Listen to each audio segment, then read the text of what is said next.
How does a game effectively communicate complex, layered, interwoven gameplay systems to its players? That's a question my recent run of Blade Assault has me pondering. Blade Assault is a 2D roguelite platforming pixel art hack-and-slash indie game published by Numskull with some Spike Chunsoft Danganronpa-esque character and promotional art. In other words, a game seemingly made to target my tastes specifically, and which Numskull were kind enough to send me a pre-release review code for. A first for the channel. Describing Blade Assault is a bit of a mouthful, and the game certainly has systems on top of systems, which all influence each other and provide the player with a lot of choices and build possibilities. In any run, you need to consider which of the 4 playable characters you're using, your weapon's element type, enemy types and how they're teaming up, which of the multiple currencies to prioritize and spend, what upgrades to pick from chests, shops, and other sources, the ever-present danger level that increases the enemy's strength alongside your own growth, your limited health that's hard to refill, which of 2 routes to take based on the rewards they advertise, and how you want to improve your chances for next time when you inevitably die and return to headquarters. This game thrives on risk and reward. It wants to give you meaningful, in-the-moment decision-making for a dynamic and ever-evolving gameplay experience. That means it's absolutely critical that the game conveys all of that information, and to be clear, it is a lot of information, succinctly, in an easy-to-digest format, with relevant context and opportunity to apply what you've learned. In my day job, I'm a learning experience designer. For nearly 10 years now, I've been creating digital and face-to-face training materials for corporations, including induction and onboarding materials. So, seeing how games tackle this challenge fascinates me. Like sound design, when tutorials are done well, we don't even notice it, but when they go wrong, it becomes very apparent very quickly. The game certainly starts off well in that regard. You have your standard prison break sequence with clear instructions on how to jump, attack, etc. All skills that you need to immediately apply in order to progress. It was when I first arrived at the game's headquarters that I started to feel confused and overwhelmed. Effectively, the game sends you on your first run and says, you'll figure it out. To be fair, respecting the player's intelligence is valid to an extent. For example, destroying objects and defeating enemies visibly gave me red gems, so when I came across a chest that wanted me to spend those red gems to open it, I was more than capable of putting 2 and 2 together. The first hurdle came when the chest opened. You're given a choice between 3 items, which provide different buffs and boosts, and which also have differing rarities. At this point in the game, I have no idea what builds are even possible, let alone what I might want to go for, so I'm taking a punt at best. While these items do have descriptions, some of those descriptions contain jargon, words that are not easily understood without context. Okay, this says it powers up my cryocore. What's a cryocore? Do I even have a cryocore? How do I get one? Is a cryocore any good? I lacked the context to make a meaningful decision. A barrier to understanding that jargon, the game's internal language, was an inconsistency of terms. For example, the danger level is referred to as the danger level in stages, but is called a threat level in character dialogue. It took me a second to realise that Rio, a hacker you can pay to decrease the threat level, was talking about reducing the danger level. They are one and the same thing, talked about in 2 different ways.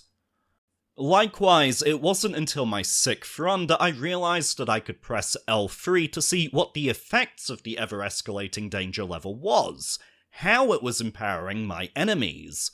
This meant that when some chests or health refill stations offered me to gamble, 70% chance of increasing the danger level by 1, I always said, yeah, sure, roll that dice, because I didn't understand the severity of the potential consequences.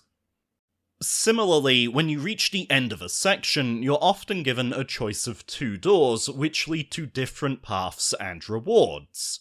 These rewards are communicated via icons and symbols that I did not yet recognize. It was only after a couple of playthroughs that I could start saying, this leads me to a bigger health bar, and this leads me to an elemental power-up for my weapons. Which one do I need right now? The greatest confusion for me came when I first encountered an exchange machine. This lets you trade in or swap your various currencies around.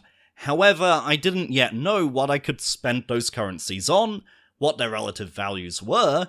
Is that a lot of gold for that many red gems? How much gold do things cost? Or essentially, whether the trade on offer was a good deal.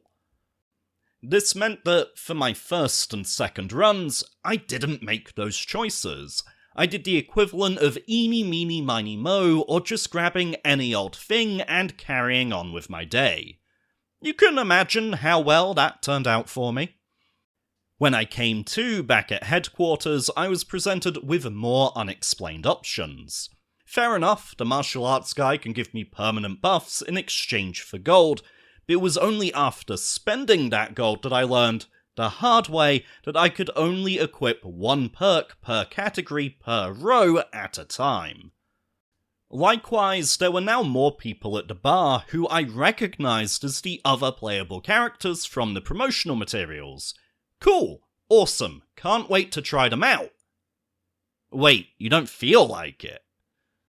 Turns out I need to increase their friendship level by spending a currency that, as far as I can tell, is primarily dropped by the first boss. And the characters are expensive too. I found it was taking me 2 runs per character unlock, and without a way to try them out or get a feel for them before spending my very much limited and hard to obtain jelly block things, I was again unable to prioritize which characters I wanted to unlock first. I just kind of went by their designs, who looked the coolest. I also didn't really understand who they were or what motivated them. Darcy originally spoke to my character Keel, however you pronounce Keel, as if they had met before or she somehow knew him. You sort of get glimpses into their backstories as you meet NPCs, and it feels like this is something I'll have to tease out and piece together through repeated playthroughs. Even the primary plot itself starts midway through. Keel has been imprisoned for hacking a network, seemingly in an act of defiance against a father figure who either betrayed or misled him, maybe both? He falls from a rich, elegant upper society into the slums below, where he joins a mercenary group. This is Final Fantasy VII, isn't it? Anyway, it's all thrown at you so quickly and in such an in medias res format that I initially had trouble following what was going on or getting invested. Now, why is all of this frustrating? Mainly because there's a really fun game underneath all of that initial confusion. Once you understand these various systems and how they're interlinked, you can start making some really smart and cool decisions. Do I want to be a glass cannon? Do I want to swap my weapons element? Do I spend these brain-looking things to upgrade myself in this run? Or do I hoard and save them up for a future all-or-nothing attempt at reaching the credits? Once you reach that point, you have a sense of agency that's thoroughly rewarding and engaging. The actual combat and the options at play are really satisfying. A mix of basic, heavy, and projectile attacks, all on different buttons, all with unique stackable buffs and effects, which give you a constantly evolving arsenal to combat enemies with. The playable characters feel significantly different to each other and offer up a lot of replay value. You have your jack of all trades, your more precise and technical speedster, and your heavy tank. Sure, these are recognizable archetypes, but the game delivers on expectations and gives you a reason to keep experimenting. The enemies are well designed, attacks are communicated through a wind-up animation, they flash white before they strike, and they come in clear types. You have varieties that hang back and lob projectiles, others that chase you down to melee you, and fiends who will cause elemental status effects such as poison. Some even explode on their defeat. Once you have a handle on your foes, you're making split-second prioritizations and strategies to overcome them. Likewise, the bosses are a lot of fun to fight. They have clear patterns, they up the ante with new attacks after getting below 50% health, and they provide a decent, fair challenge which keeps you on your toes. The only time I felt the game behaved unfairly was when I kept taking damage during a cutscene. The danger level increased, and a certain object started spawning projectiles. The problem is that a cutscene introducing you to a boss locks your position to one of those objects, and it didn't stop spawning its projectiles during that story cut-in. Ultimately, I went into that dialogue with full health, and came out with half, through no fault of my own. The irony is that the reason the danger level increased, and these projectiles started spawning in the first place, was that I accepted a full heal moments before the cutscene. There are a ton of nice touches and flourishes, such as each character having different dialogues and interactions for the same scenes. The portraits that accompany these text boxes being some of the best artwork in the game. The title overall looks great. It's that cyberpunk anime dystopia vibe that I'm always happy to get down with. My personal preference would have been for the characters not to have black outlines, purely from an aesthetic standpoint. However, those outlines serve a key gameplay purpose. They help you keep track of your fighters without losing them against the backgrounds. There are a couple of things I would change. The game is not presented at an integer scale. This means that each pixel is not kept as a perfect square and can morph into a rectangle. The camera often does smooth pans and zooms that, due to the lack of nearest neighbor scaling, can result in shimmering artifacts. This can be seen as early as the opening cutscene. If the developers want to keep this degree of control over the camera's movements, then they should also employ adequate bilinear filtering to mask these imperfections. Likewise, a personal bugbear of mine is when we have pixel artwork for characters and environments, but modern high-res artwork and vectors for the user interface and on-screen text. It causes a distracting mismatch.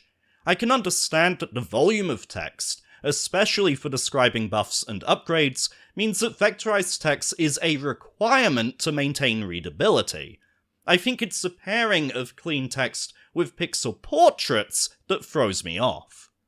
The dialogue also has some glaringly obvious spelling and grammar mistakes that could benefit from an editor. While I can understand how the odd missing word or typo here and there can make it into the final release of even AAA titles, some of these are so prominent that I can't believe they weren't picked up beforehand. Then again, I am playing via a pre-release review key, so maybe a day one patch will resolve this. Ultimately, for $12.99, I think the game's moment-to-moment action, aesthetic, and general vibe are more than worth the asking price here. I certainly think that you'll get way more than £13 worth of legitimately engaging entertainment from this title.